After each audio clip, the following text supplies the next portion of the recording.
Hi, hello, good evening. Good evening, students. How are you all? Welcome to our third session in this week. And today we'll be starting off with a new chapter which is going to add a lot of importance in your paper. Again, how do organisms reproduce? Correct?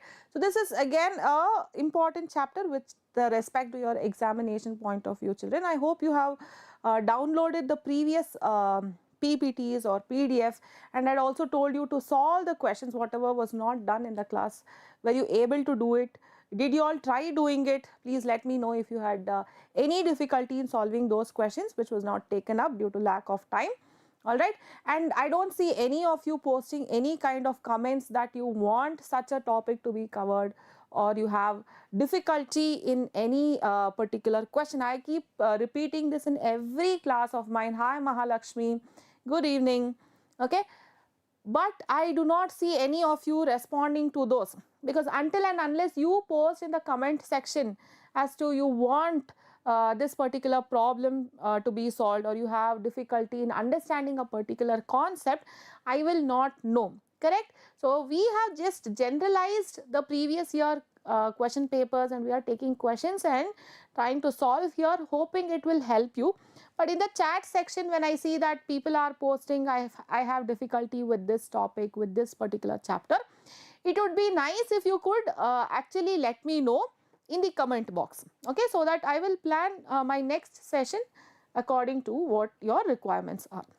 Alright, so we will start off with today's topic, which is how do organisms reproduce, another most important topic. Good evening Dhanush, hope you are doing well. Okay, so this particular chapter is going to talk about the reproductive system, that is sexual reproduction in case of plants as well as the animals. So what are the yes, I am doing good Dhanush, thank you so very much for asking. All right, so here in this particular topic we are going to understand the different parts of the reproductive system, human male, human female, as well as in the plants. So how do plants reproduce sexually? What are the parts involved in sexual reproduction of the plant? And also in lower organisms. Okay, what is the kind of reproduction which takes place in lower organisms? All right, so just to give you a gist of the kind of reproduction that is happening in all these organisms, we have to know that reproduction can happen in two possible ways. One is sexual reproduction, the other one is asexual reproduction. So what is a sexual reproduction? Sexual reproduction is biparental, which means I have two parents involved in this process. One is a male parent, the other one is a female parent. Okay, so usually in case of animals we would refer the gametes or the sex cells as the sperm and the egg. Okay, so here we have a sperm fusing with the egg to give rise to a zygote. So I have a sperm which is going to fuse with the egg to give rise to a structure called as the zygote. Okay, whereas in case of asexual reproduction, I have only a single parent which is going to keep on undergoing cell division to give rise to offsprings. So it is going to be uniparental because I have only one parent. There is nothing called as sex cells. If you remember, even in the previous chapter I had used the word allosomes. Allosomes means sex cells. Okay, so there is no gamete which is involved here. There is no sperm or no egg. It is just one parent giving birth to the offsprings. So in case of sexual reproduction, since there are two parents involved, I have the male and the female which is going to unite to give birth to this organism, to the zygote. So what is this zygote receiving? The zygote is going to receive characteristics half from the father, half from the mother. Okay, so when I look at the individual is not going to be identical to the parent. So if you look at yourself, probably you have received the skin color of your father or mother. Maybe your eyes are like your father, your nose is like your mother, or your hair is like your father. It is not identical. Whatever is there in your father is not present in you as it is, or whatever is there in your mother is not present in you as it is. You are a mix. You are a combination of your father and mother, because both of them have contributed to the genes in you. Whereas if I look at a asexual reproduction, I will see the offspring ditto like the parents. Okay, so you can call them as clones. Okay, I can use the word clones here. They are identical to the parents, so we can say that they are clones of their parents, because however the parent is, the offspring is exactly the same, as Xerox copy. So we can say that they are identical, whereas in sexual reproduction they are not identical. All right. So let's go to the questions. What are the different questions that have been asked in the previous year question paper with respect to this topic? So today I have not put the assertion and reason like I did for the previous chapter. In my next session, which will be on Wednesday, we'll take up the assertion and reasoning of this particular chapter. So today we'll be discussing MCQs as well as the long answer, short answer questions of this particular chapter. All right, as well as the analysis, HOTS. Okay. So we have a question which says, name and explain the two modes of asexual reproduction observed in Hydra. This is one question that I have been seeing in many of the question paper, children. Okay, so please be thorough with this Hydra concept. The second question that I have repeatedly asked is, what is vegetative propagation? List two advantages of using this technique. Okay, so Hydra is a lower organism which is going to undergo asexual reproduction, and they have asked us to explain the two modes of asexual reproduction in Hydra. Okay, so we will be talking about the two modes of asexual reproduction. One is going to be budding, the other one is going to be regeneration. Okay, so budding means I have the formation of a structure called as bud that is going to be formed on the parent cell. Very good, Dhanush. Yes. Okay. So budding means I have a structure which is called as a bud that is going to be formed on the parent cell. So let's imagine if this is the Hydra. I can show you the image. I have the image here. Okay. So you can see the Hydra here, and on the parent cell, so this is my parent cell. On the Hydra, I am seeing a small outgrowth, exogenous structure which is called as a bud. Okay, that means on the parent cell, I have a small protrusion which is going to form. A small outgrowth which is going to actually develop bigger and gets cut off to become a new individual. Okay, that is called as budding. So budding is, I have a small part of the body which is going to develop on the parent, that we are going to call as a bud, and this bud is going to move away from the parent. All right. Then what happens? The bud is going to develop into a new offspring. Okay, fragmentation and regeneration is more or less the same, Dhanush. Okay, fragmentation means I can have multiple fragments. All right, I can have multiple fragments. Usually in regeneration, it is only one part which is going to move out. Fragmentation means, let's say I have an organism. It develops into 1, 2, 3, 4, 5 fragments, and each fragment is able to grow. But in regeneration, it's only one part probably which is cut off and that grows back. Okay, say for example, I can give a very simple example of a lizard. I don't know if you have observed the lizard, when you try to go and hit it or try to kill it, what the lizard does is it will cut off its tail and just move away. So the tail part keeps hanging and the head portion just goes out. Okay. Then what happens to this lizard is it will go elsewhere and the tail will grow back again. This is regeneration. That means one part of that lizard was cut off. It is not the whole organism which is cut. One part of the organism was cut off and that part has grown. Regeneration is growth happening. Okay. Whereas fragmentation is, I can have the lizard cut into 4 or 5 fragments. Head separately, the stomach separately, the leg separately, the tail separately, and each part is growing into a complete lizard, then I will call it as fragmentation. Understood, Dhanush? This is the difference. Regeneration means it is just the regrowth of one particular portion. Okay, that is regeneration. So that portion gives back the entire organism. That is regeneration. Whereas fragmentation is, I have multiple fragments which is going to come up, and I will have many lizards. I can have 5 lizards, 6 lizards, depending on the number of parts. All right. So here, that is also, you can also say fragmentation, you can say regeneration, depending on how many portions are being cut and it is grown. All right. So here we have budding, which is going to be formed, and also regeneration. So what is regeneration? See, one part is just cut off and the whole organism is developed. So I have 2 parts. A simple example I gave you with the help of lizard, correct? So that lizard had cut off the tail and then it has grown back. So same thing, that is what. But in case I had this hydra cut into multiple fractions, then I can call it as fragmentation. All right. So that is regeneration, budding along with your fragmentation. Okay. Now what is vegetative propagation? Vegetative propagation is asexual reproduction happening in case of plants. Okay.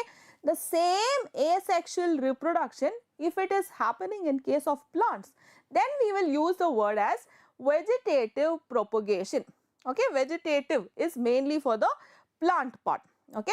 So asexual reproduction happening in case of plants is termed as vegetative propagation. What is the advantage of this vegetative propagation? Okay. So this vegetative propagation can happen from any part of the plant. It can be the root, it can be the stem, it can be the leaf. A simple example of vegetative propagation at home is your stem cutting or root part, which you take and put it, sow it in a new pot. Okay, especially for rose, people go for this vegetative propagation where they will just cut. Somebody went to someone's house, they saw this beautiful plant, they will say, just give me a branch of it, I will take it to my house and then put it in a pot. It starts growing. Yes. Dhanush says no more variation. Yes, there is no variation because they are all identical. They are coming from the same parent. It is only one part. There is no mixing happening here. There is no pollen grain stigma. Pollination is not happening. So asexual reproduction happening in case of plants, that is called as vegetative propagation. Okay. So what is the advantage of this vegetative propagation? These plants, they are going to give me more flowers, more fruits in a very short period of time when compared to a seed. Say for example, I want to sow a seed. I will take the seed, then sow it in the soil, then I have to pour water, give it sunlight, allow it to grow, correct? And then it becomes a plantlet, then it will give me flowers, then it will give me fruits. It's a long process. Whereas here, already the plant is ready. It is already a big plant. I just have to take one part of the plant. It can be a stem, it can be a root, and just put it into a new pot. It is already having stem, it is already having branches, it already has leaves. So what will happen? Automatically, the flowers and fruit production is faster. Okay. So these plants, I can have flowers and fruits produced sooner when compared to starting from a seed. Okay. And imagine those plants which do not have proper seeds, like bananas, okay, who don't have proper seeds. So where can I get these plants? I can get these plants by vegetative propagation. Okay, so they don't have the ability to produce seeds, or maybe a seedless plant like seedless oranges. These days, most of the fruits, whatever you get, are seedless. You get seedless grapes, seedless oranges, seedless dates. So in such plants, you can get them by vegetative propagation. Okay, and the third advantage is, if I want to maintain a particular taste or flavor of a particular plant, I feel okay, the taste of this mango is extremely very good. I want the offspring of this tree also to have exactly the same taste like the parent. I don't want to lose out on its flavor. then I can go for vegetative propagation. If it undergoes sexual reproduction, then there is mixing of flavor from another mango tree, correct, which I don't want. So, if I want the same flavor, same taste, I can go for vegetative propagation because it is going to have exactly the same genes as that of the parents. Okay. So, these are a few advantages of vegetative propagation. All right. So, we have analysis question, that is higher order thinking skill question. They have asked us 5 different questions and they have asked us to analyze what could be the impact of a person who is undergoing all of these things. So, the first thing they say is testes of a male boy are not able to descend into scrotum during his embryonic development. Okay. So, the first statement says testes of a male boy does not descend into the scrotum during his embryonic development. What do you think could be the impact? So, I have only 2 students today responding, Mahalakshmi and Dhanush. Do you have any idea what could happen if the testis has not descended into the scrotum? Do you have any idea, Dhanush or Mahalakshmi? I think everyone is busy celebrating the upcoming Shankranti, Pongal, busy with holidays, right? Okay. Dhanush, any idea? Okay, no idea, I think. I think Mahalakshmi also says no idea. Okay, all right. So, let me help you analyze this question. The question says scrotum is present, okay, but the testicles or the testis is not able to descend. No idea, ma'am. Okay, all right. So, let us first understand what is the main function of this scrotum. Always remember, Gopi. Hi Gopi. Good to see. Very good, Dhanush. Dhanush has answered the question. All right. Okay. So, the main function of the scrotum. Oh, here we have the question, Gopi. Testes of the male boy are not able to descend into scrotum during his embryonic development. Then what happens? Danish, don't know, man. Oh, hi, Danish.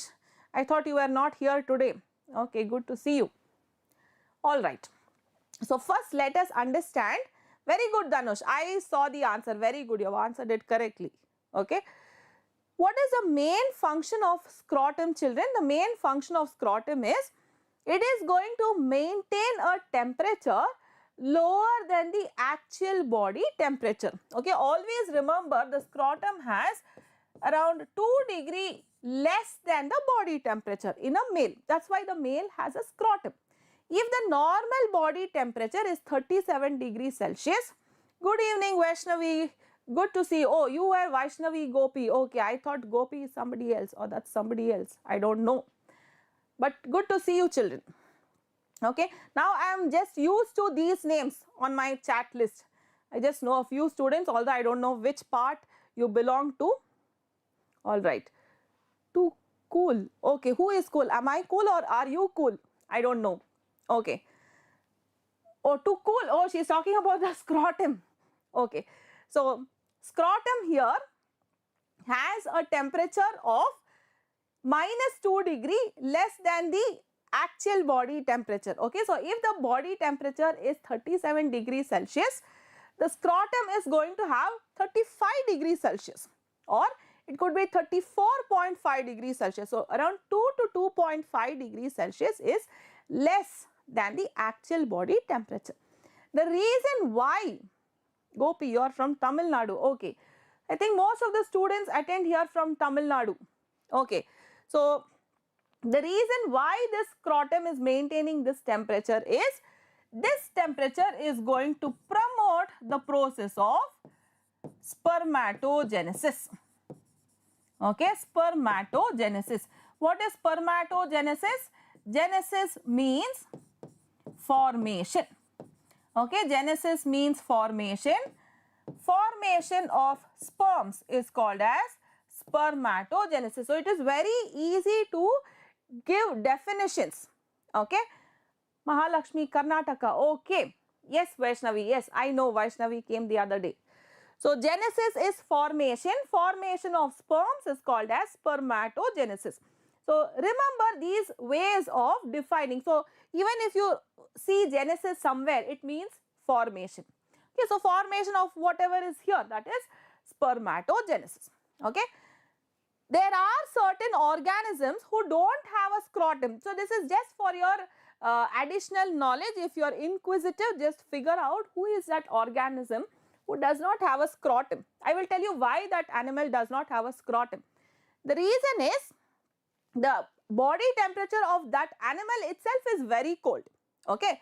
So, it does not need an additional structure called as scrotum to cool the body temperature. Okay, which is why that animal does not have a scrotum. So, you figure out who is that animal who does not have a scrotum and tell me in the next class when you come back. All right, this is your inquisitive question. Okay, so here in case of human beings, we have a structure called as scrotum, inside which we have testis, and that testis is going to promote sperm formation. Now, the question is saying in a particular boy, the testis is not descending into the scrotum. So, if the testis is not going into the scrotum, what happens is, no Gopi. Okay, if the testis is not going into the scrotum, there will be no sperm production. Okay, there will be no sperm production. All right, because the main function is spermatogenesis, sperm formation. All right. So, if the testis is not present in the scrotum, this spermatogenesis will be affected. So, there will be no sperm formation. I hope Mahalakshmi understood, Danish understood, people who said I don't know the answer, I hope you have understood the answer for this question. Okay. Yes. All right. So, the next question says, vast difference of a man is plugged. Okay. Vast difference of a man is plugged. Okay. I don't know how many of you know the structure of the male reproductive system. Okay. If you have forgotten or if you have no idea, it is going to start from the testis, and we have seminiferous tubules inside. From the seminiferous tubules, the sperms are going to get collected. It comes to a structure called as rectate testis. Yes, very good, Dhanush. It is a structure for the passage of transfer of sperm. Super. Then we have different structures, vas efferentia, then we have epididymis, vas differentia, then we have the sperm duct, and finally it comes out through the urethral meatus. Okay. Super, Dhanush. Very good. Okay. So, here the question is saying vast difference of a man is plugged. So, I have the region which has been blocked here. Okay. The vas difference is blocked. A part of the male reproductive system is blocked. What do you think will happen? So, from the vas difference, it comes out to the sperm duct, then only it comes out through the urethral meatus outside. That is ejaculation. Sperms are being released outside the body through all these structures. Now, there is a block in this vas difference, and this vas difference is a structure through which the sperms are going to pass through to come outside the body. Now that there is a block in this particular region, the sperms which are trying to come out get stuck here. Okay. They will not be able to come down. They will not be able to pass out of the body. So, they get stuck here. So, when there is vas difference that is going to be plugged in, there will be no transfer of sperms further. Okay. So, it gets blocked at one particular point. All right. Next question says prostate and seminal vesicles are not functional. So, I have a man whose prostate and seminal vesicles are not functional. What do you think will happen? So, what is this prostate and seminal vesicle? They are all accessory glands in a male reproductive system. The main part of the male reproductive system is a testis. The male has accessory ducts and glands. one of which is a prostate gland and seminal vesicle. What is the use of this prostate gland and seminal vesicle is they are going to contribute to the semen formation. Alright. So, they are going to contribute to the semen formation. Just a moment.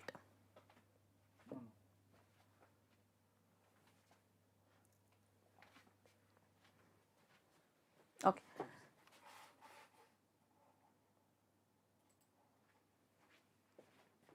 All right.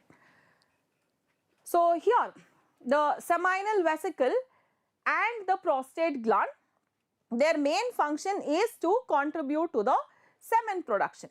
All right. So, now that they are not functional, what do you think will happen? I think for this question Dhanush has not answered.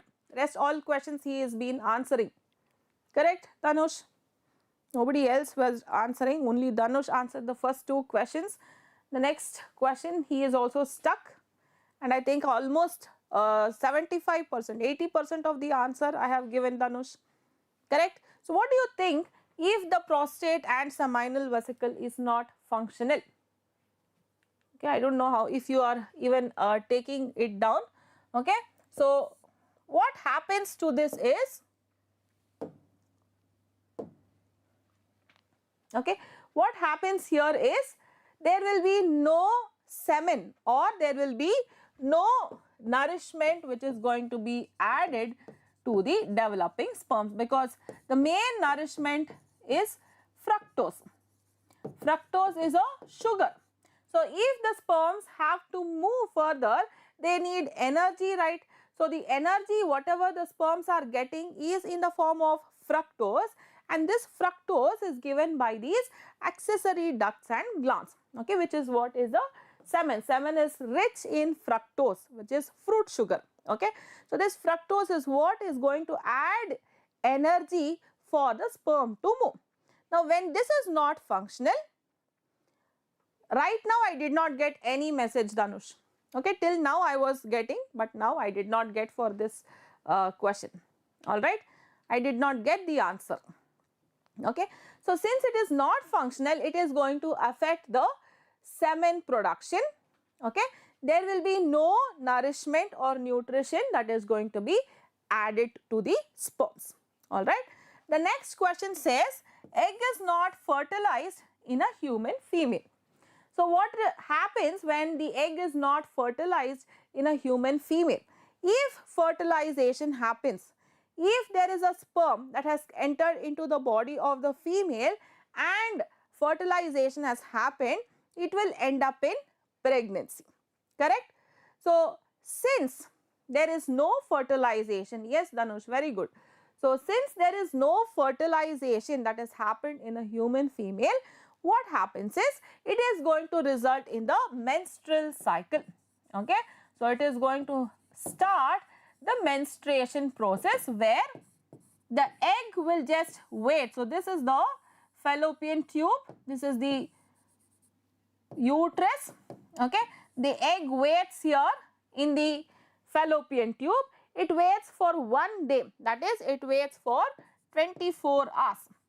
By that time, the endometrium of the uterus would be very, very thick with blood vessels, thinking that if pregnancy happens, I have to be ready. Very good, Dhanush. I think Dhanush is all set for the exam. He is all set for the exam, giving me exactly the same statements, whatever is supposed to be answered. Very good. Okay.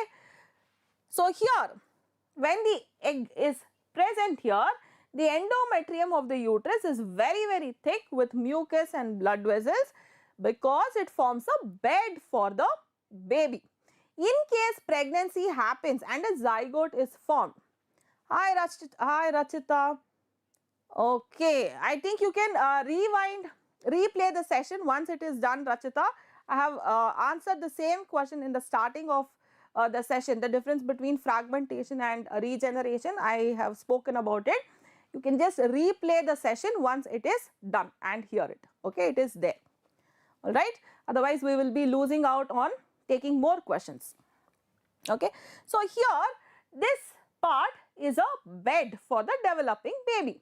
So the uterus does not know if pregnancy will happen or no. So every month the uterus prepares itself. If pregnancy happens, it has to be ready with the bed for the baby. Correct? So what is the bed for the baby? The bed for the baby is a uterus which is having blood vessels, the blood and mucus. Now that the egg is not fertilized, what happens? The egg waits for 1 day, which is 24 hours, after which the egg is going to die. So we don't want dead cells kept in our body, correct? So when fertilization is not happening, the egg is going to just come out of the body. Along with that, we have this blood and mucus that is going to come out in the form of menstruation. That is what is the menstrual cycle, which happens every month in a human female. All right. Next says placenta does not attach to the uterus optimally. So when placenta does not attach to the uterus, what do you think will happen? We know that placenta is the most important connection between the mother and the developing fetus, because every connection between the mother, every communication between the mother and the baby happens with the help of this placenta. Okay. Whatever waste has to be thrown out of the body of the baby, it comes out through the placenta. It can be carbon dioxide, it can be any of the waste material. Whatever food and oxygen has to be given to the baby, it goes to the baby from the mother through this placenta. Correct? So placenta is the only way of communication between the mother and the baby. If this placenta is not attached to the uterus, what do you think will happen? Okay. Nutrition and oxygen will not be produced to the developing embryo. So what will happen? The growth of this fetus is going to be affected. There are chances that the fetus can end up in abortion. Okay. So if there is continuous non-supply of oxygen to the fetus, what do you think will happen to the baby? There is every chance that it can die. Correct? So if there is no attachment of placenta correctly, then it is going to cause serious complications to the developing baby. All right. So this is one of the analysis question which was quite interesting, and I want all of you to go through such higher order thinking questions. Okay. Some more questions we will take up in the next session when I come. Kindly be thorough with such questions. All right. Okay. So we will go to some of the MCQs now. The embryo gets nutrition from the mother's blood with the help of a special tissue called zygote, uterus, placenta, none of these. Yes, Vaishnavi, very good. That was the answer. Okay. So here again a very simple question. Embryo gets nutrition from the mother's blood with the help of. So we just discussed the answer. Question in the first. Oh, super. All right, Dhanush. I think it's the same question which has appeared in the first sample paper. All right, very good. Okay. Yes, yes. Very good. So Litin has given the answer, Dhanush has given the answer, very good. So the answer is going to be placenta. So placenta is the only connection. Rachita has also given the correct answer. Placenta is the only communication between the mother and developing fetus. Very good. Okay. In humans, the testes are located outside the lower abdomen in the scrotum, because we have discussed this also when we discussed that question. To protect the testes from mechanical shock, to increase the production of sperms, to maintain the secretion of testosterone hormone, to maintain the temperature required for sperm production. Very simple question this is, which we have already discussed before itself. What is the reason for a structure called scrotum? what is the reason for a structure called scrotum inside which the testis is located? I think Vaishnavi, Mahalakshmi has answered, Lithin has answered, Danush has answered, and we have Ranjana and Rachita also. Danish has also answered. I think all of you have given the correct answer, children. So it is because it has to maintain the temperature required for sperm production. So the reason why Vaishnavi is also answered. The reason why we are having the testis in a scrotum in case of males is because it has a lower temperature than the actual body temperature. So that lower temperature is very much necessary for sperm production. All right. Next question. Cowper's glands are found in male mammals, female mammals, male amphibians, female amphibians. This is quite a very simple question that can be asked. Two very simple actually. So where are the Cowper's gland found? Okay. So Cowper's gland is otherwise called as the bulbourethral gland.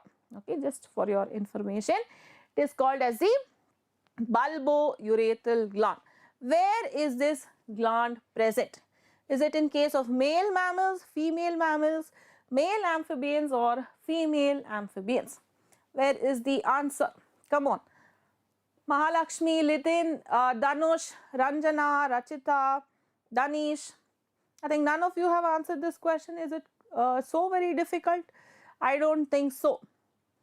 As long as you know the parts of the reproductive system, it is not a difficult question. So Cowper's gland is part of the male mammals, children. Very good, Danush. Okay. So Cowper's gland is part of the male mammals, including human beings. So I told you it is otherwise called as the bulbourethral gland. So we had that prostate gland, we had that seminal vesicle, and the third one is the Cowper's gland, which is the bulbourethral gland. Okay. So all of this is going to be accessory glands and ducts in case of the male reproductive system. All right. Oral contraceptives prevent the fertilization, ovulation, implantation, entrance of sperm into the vagina.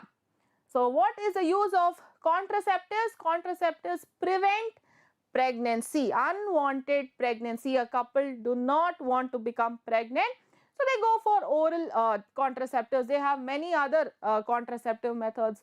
Condoms are there. So here they are particularly talking about oral, that means the tablet. Okay, pill that is going to be available to prevent pregnancy. So what do you think these pills are going to do? Are they going to prevent fertilization process? Are they going to prevent the ovulation process or implantation process or entrance of sperm into the vagina? So I can see most of them, that is Vaishnavi, Danish, Mahalakshmi saying A, which is fertilization, whereas Danish and Lithin says entrance of sperm into the vagina. Danush also says A. All right. Okay. So definitely it cannot be D. Lithin and I think somebody else gave D. Lithin and someone else. Okay, it cannot, Vaishnavi. Okay, so it cannot be D because definitely during sexual intercourse, sperms will enter into the female reproductive system. How will that oral pill stop the entrance of sperm into the female vagina? That is not possible, correct? And I want you to understand, when it comes to pills, no, it is just hormonal action. Pills are nothing but they are combination of estrogen and progesterone. Remember children, so these pills, tablets, whatever are made, no, Vaishnavi gave A, fertilization. Okay. So these pills are combination of hormones. Okay. So what are the hormones they are using to make these pills? You know, they are using estrogen and progesterone. Okay, progesterone is a pregnancy hormone, estrogen is a female hormone which is necessary for the female secondary sexual characters. Alright, so they mix this both of these hormones in different proportions and they develop these pills. So what happens when the female take those tablets, you know, the body gets an imbalance. So body needs normal volume of these hormones. Body knows how much of estrogen is needed, how much of progesterone is needed, because during the menstrual cycle or during the formation of corpus luteum, there is progesterone produced. Okay, but here when the lady is taking this additional pill, there is an imbalance of these hormones. Okay, there is an imbalance of the normal levels of estrogen and progesterone, which is why what happens is it is going to affect the ovulation process. Okay, it is not fertilization, it is ovulation process that is going to be affected, because hormones are playing a very important role in the menstrual cycle, especially the follicle stimulating hormone, luteinizing hormone. They are going to rupture the Graafian follicle to release the egg, correct? And all of this is under the influence of estrogen and progesterone. So when I am giving an imbalance of estrogen and progesterone, what happens? The ovulation is affected. That means the release of the egg. Ovulation is the release of ovum or the egg from the Graafian follicle. Why did it happen? Because there was a imbalance of these hormones FSH and LH, because I have given a tablet which is altering the estrogen and progesterone levels in the body of the female. Alright, I hope you are understanding, children. Okay. So what happens in these kind of females, you know, they will not have regular menstrual cycle. People who take these pills, they will not have regular menstrual cycle because their periods are affected, ovulation process is affected. So they may have longer menstrual cycles, or they may have shorter menstrual cycle. Sometimes 2 months they don't get, sometimes 3 months they don't get, because the hormones are imbalanced. Alright.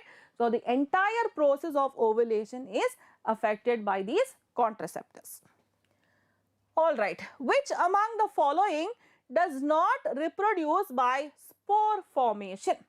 Okay. So we have 4 individuals, 4 organisms given here: Penicillium fungus, yeast fungus, Mucor fungus, Rhizopus fungus. I hope you know Rhizopus is a common bread mold. So if you keep bread at home for a long period of time, say 1 week, you will see all fungus growing on that bread, correct? So that fungus is nothing but Rhizopus. Alright.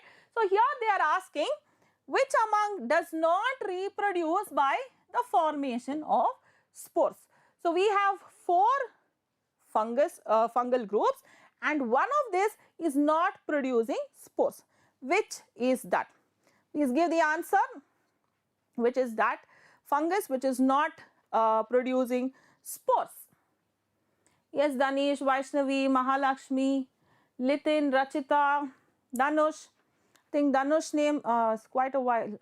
I did not find Danush for the last question. Okay. So which is that fungus which is not going to produce spores?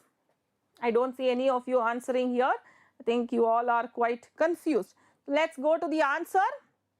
It is going to be yeast. So how does yeast reproduce? Yeast is going to reproduce by budding. Okay. So yeast, I have the parent yeast. On top of the parent, I have a bud which is going to form. This bud is going to cut off from the parent to give rise to a new organism. Alright. So yeast does not produce spores, it is going to produce buds. Alright. Okay. The rapid spreading of bread mold on slices of bread are due to. So we have spreading of Rhizopus on the bread. Let's say the first slice of bread has fungus. Alright. Now it is spread to the last slice. How does this spreading happen? Okay, what is the reason it is just spreading too fast? Presence of large number of spores in air, presence of large number of thread-like branched hyphae, presence of moisture and nutrients, formation of round-shaped sporangia. So what do you think is the reason for this rapid spreading of bread mold in all your slices of bread? What do you think is the answer? Please give in your answers. Quite a simple question. Okay. Where are the places that you see fungus and why do you see fungus? Okay, Lidin says, alright, Lidin has given one answer. Anybody else who wants to add on to that?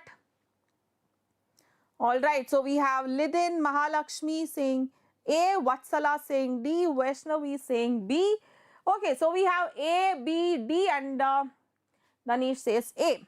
Alright. So one thing that I want you to understand, children, wherever there is moisture content, wherever there is humidity, fungus will grow there. Okay. Say for example, during rainy season, your clothes are not drying properly and you get it back down. You get that fungal smell. Correct? So if there is wetness in that cloth, you get fungal smell.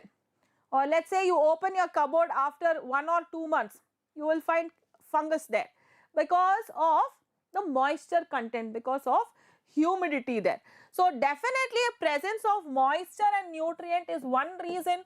So just look at the options where 3 is available. So we have 2 options with 3. This is there and this is there. So we rule out B and C. This is called as elimination method of answering, children. Okay. Please understand. Use this if you are getting confused. Sometimes out of the 4 options, only one might have your answer. Then it becomes even more simpler. Here it is 50-50, either A or D. Most of you have given B. So it is not B. So I don't have B because there is no moisture there. Alright. So one by one you just rule out on your options and then you will conclude your answer. So either it is going to be A or it is going to be D. So I can have reproduction only when there is spore formation. Our previous question spoke about the spore formation in rhizopus, correct? So only when spores are there, reproduction can happen. Only when moisture is there, reproduction can happen. And only when nutrients is there, fungus can grow, correct? So it's going to be 1 and 3. Alright, the asexual reproduction in Spirogyra involves breaking up of filaments into smaller bits, division of a cell into many cells, division of a cell into 2 cells, formation of a large number of buds. So if you focus on Spirogyra, what do you think the answer is? Okay, very simple question. If you know the structure of Spirogyra, you can answer this question. Anybody answering the question? So how does Spirogyra look? What is the structure of Spirogyra? And what is the mode of reproduction in Spirogyra? Alright, I don't see anyone answering.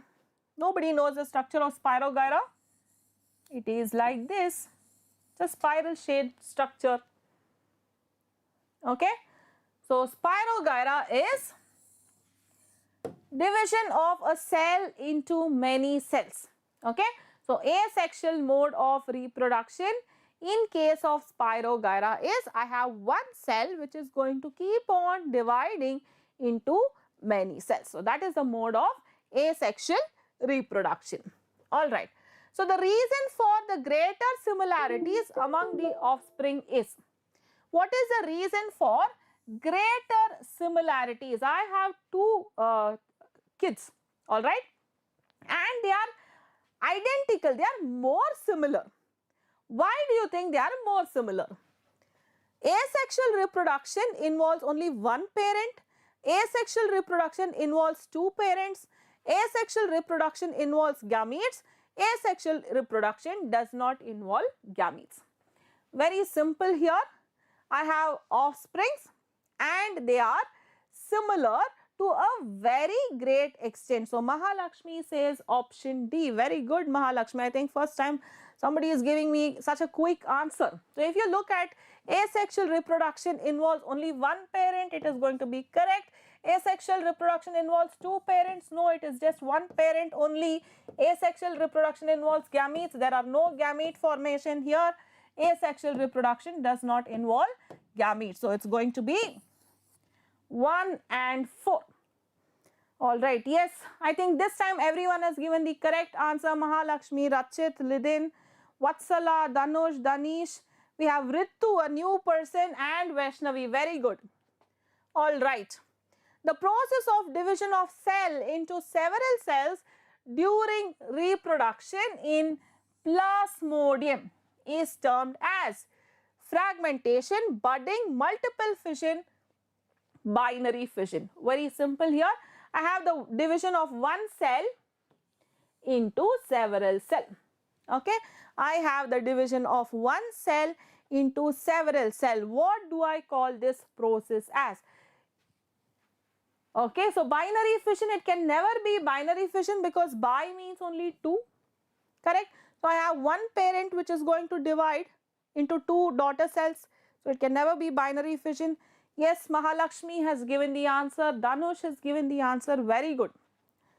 Vaishnavi has given, Danush, Danish, Rachit. Very good. So all of you have given me the correct answer. Vatsala.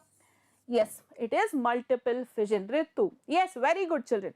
So here I have only one cell that is given multiple cells because of the process of multiple fission. So I had explained in the first slide about fragmentation. One of it is multiple fission. So I have fragments which is going to be produced from just one cell. All right. Which of the following is a correct sequence of events of sexual reproduction in a flower?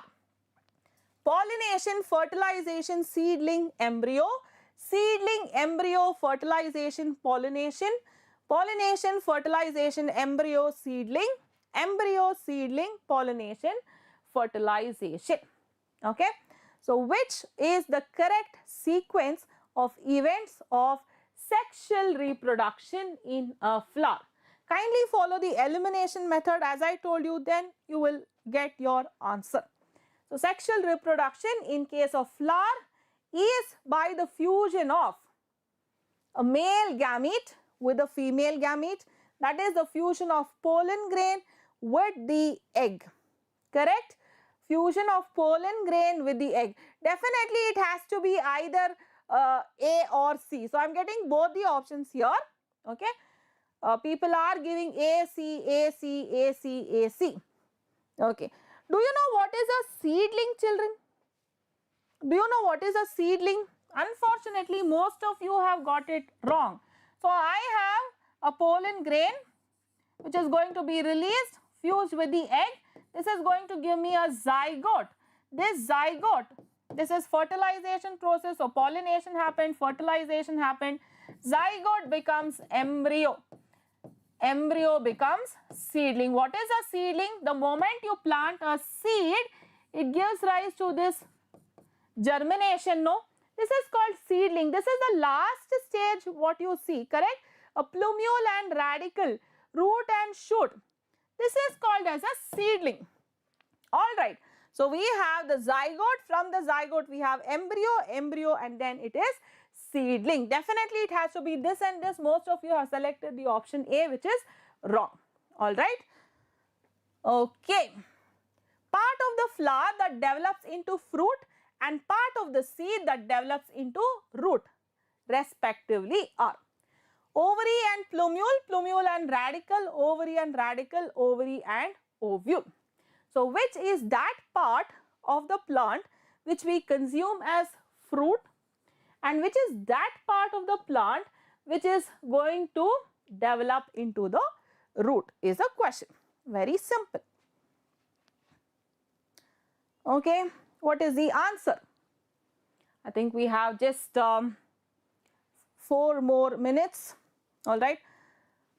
Okay, so we have a fruit and we have a seed that is developing into root. Danush says, D, please read the question, Vatsala, the part that seed develops into root.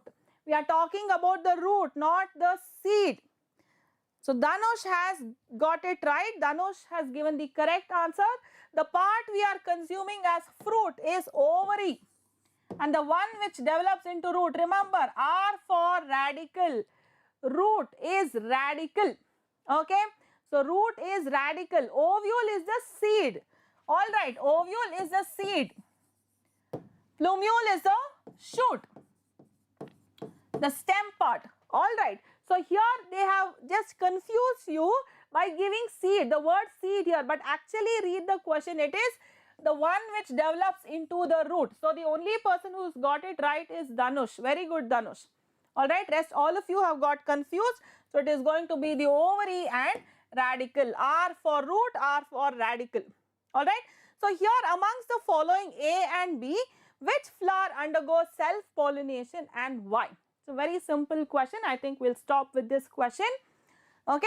So here the answer for this question is, I have two flowers and they have asked the question, which of these flowers undergo self-pollination and why? The answer for this question is going to be option A. Okay. So this is the flower which is going to undergo self-pollination. The reason because we have the both male and female part present in the same flower. So we have androecium and gynoecium present in the same flower, because of which there is self-pollination happening in this particular flower. All right, super. Yes. So I think we'll stop here for the day. We have a few long answer questions which you can go through. Otherwise, I will take it up in my next class. All right. So I think 4 more long answer type 5-mark questions are there, children. You can please go through it. Once the session ends, we'll be posting the link. You can go through it. Okay. I hope you enjoyed this session and have understood the concept. Concentrate and focus on such kind of questions, and I'll be seeing you on Wednesday. Thank you so much. Thank you all for attending. Have a happy evening, have a happy night, and have a happy holidays, because I think most of you are from Tamil Nadu. Happy Sankranti, happy Pongal. See you on Wednesday. Bye.